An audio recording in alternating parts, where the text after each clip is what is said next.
जय श्री राम। आज पुरुषोत्तम मास का 20वां दिन और आप सुन रहे हैं श्रीमद् भागवत गीता 13वां अध्याय के महात्म का आज वर्णन करूंगा। श्रीमद् भागवत गीता को प्रथम अध्याय से सुनने के लिए मेरे YouTube चैनल को सब्सक्राइब करें, वीडियोस को लाइक करना ना भूलें, शेयर भी करें। धन्यवाद। श्रीमद् भागवत गीता के 13वें अध्याय का महात्म्य। श्री महादेव जी कहते हैं कि पार्वती, अब 13वें अध्याय की अगाध महिमा का वर्णन सुनो। उसको सुनने से तुम बहुत प्रसन्न होगी। दक्षिण दिशा में तुंगभद्रा नाम की एक बहुत बड़ी नदी है। उसके किनारे हरिहरपुर नामक रमणीय नगर बसा हुआ है। वहाँ हरिहर नाम से साक्षात भगवान शिवजी विराजमान हैं, जिनके दर्शन मात्र से परम कल्याण की प्राप्ति होती है। हरिहरपुर में हरि दीक्षित नामक एक श्रोत्रिय ब्राह्मण रहते थे, जो तपस्या और स्वाध्याय में संलग्न तथा वेदों के पारगामी विद्वान थे। उनके एक स्त्री थी जिसे लोग दुराचारा कहकर पुकारते थे। इस नाम के अनुसार ही उसके कर्म भी थे। वह सदा पति को कुवाच्य कहती थी। उसने कभी भी उनके साथ शयन नहीं किया। पति से संबंध रखने वाले जितने लोग घर पर आते उन सबको डांट बताती और स्वयं कामोन्मत्त होकर निरंतर व्यभिचारियों के साथ रमण किया करती थी। एक दिन नगर को इधर उधर आते जाते हुए पूर्ववासियों से भरा देख उसने निर्जन एवं दुर्गम वन में अपने लिए संकेत स्थान बना लिया। एक समय रात में किसी कामी को न पाकर वह घर के किवाड़ खोल नगर से बाहर संकेत स्थान पर चली गई। उस समय उसका चित्त काम से मोहित हो रहा था। वह एक एक कुंज में तथा प्रत्येक वृक्ष के नीचे जा जाकर किसी प्रियतम की खोज करने लगी, किंतु उन सभी स्थानों पर उसका परिश्रम व्यर्थ गया। उसे प्रियतम का दर्शन नहीं हुआ। तब वह उस वन में नाना प्रकार की बातें कहकर विलाप करने लगी। चारों दिशाओं में घूम घूम कर वियोग जनित विलाप करती हुई उस स्त्री की आवाज़ सुनकर कोई सोया हुआ बाघ जाग उठा और उछलकर उस स्थान पर पहुंचा जहां वह रो रही थी। उधर वह भी उसे आते देख किसी प्रेमी की आकांक्षा से उसके सामने खड़ी होने के लिए ओट से बाहर निकल आई। उस समय व्याघ्र ने आकर उसे नख रूपी बाणों के प्रहार से पृथ्वी पर गिरा दिया। इस अवस्था में भी वह कठोर वाणी में चिल्लाती हुई पूछ बैठी, अरे बाघ, तू किस लिए मुझे मारने को यहाँ आया है?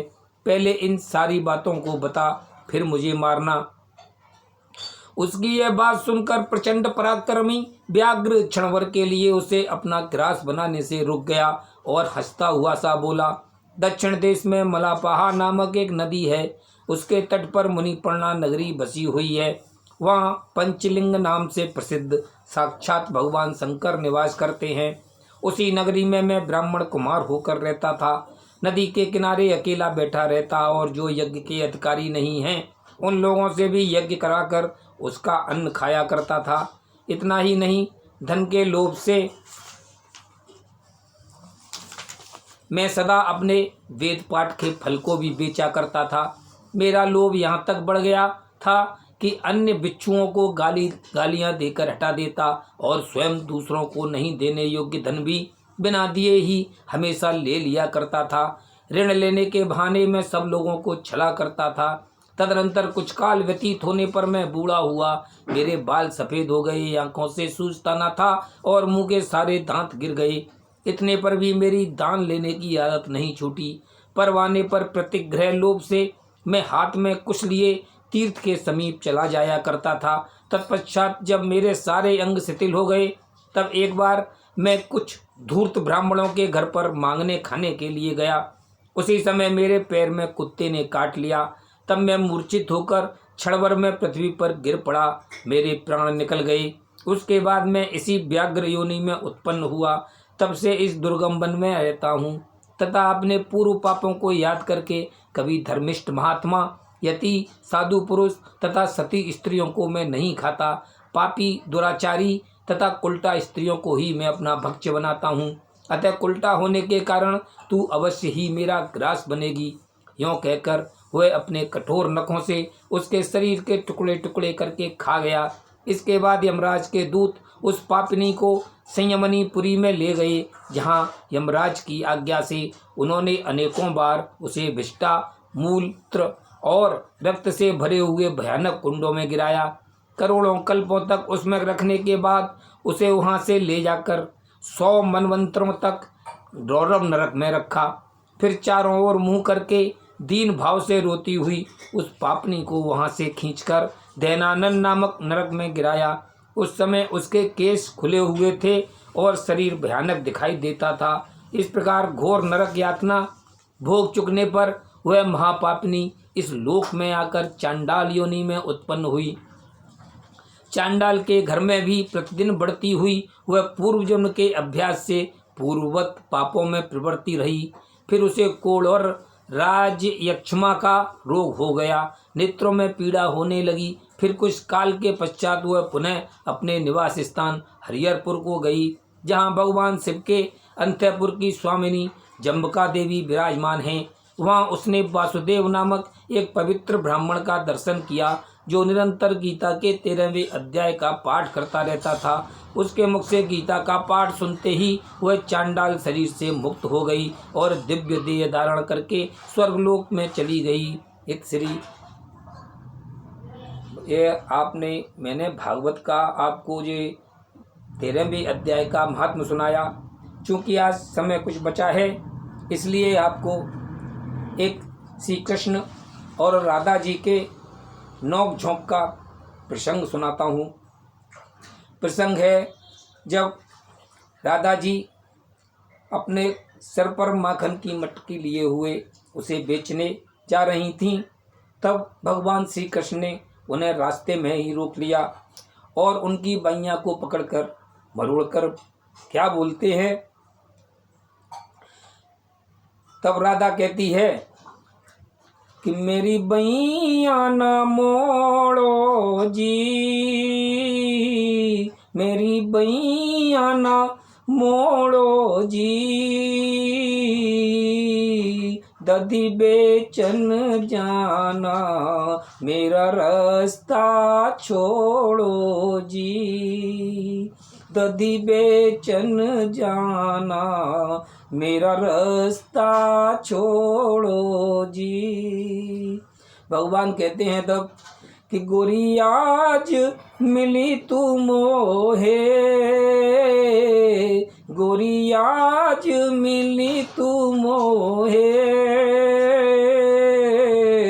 माखन खाए बिन जाने ना दूं तोए, माखन खाए बिन जाने ना दूं तोहे।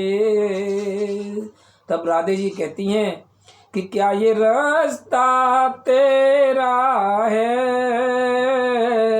क्या ये रास्ता तेरा है, देख अकेली याद तूने आ घेरा है, देख अकेली याद तूने मुझे घेरा है। तब भगवान कहते हैं कि हाँ ये रास्ता मेरा है, हाँ ये रास्ता मेरा है, मालिक हूँ इसका इसीलिए आ घेरा है, मालिक हूँ इसका इसलिए आ घेरा है। तब राधे जी धमकी देती हैं कि कहूँ कंस राजा से जाई, कहूँ कंस राजा से जाई, लेगा खबर सबकी तुम हो बड़े अपराधी, लेगा खबर सबकी तुम हो बड़े अपराधी।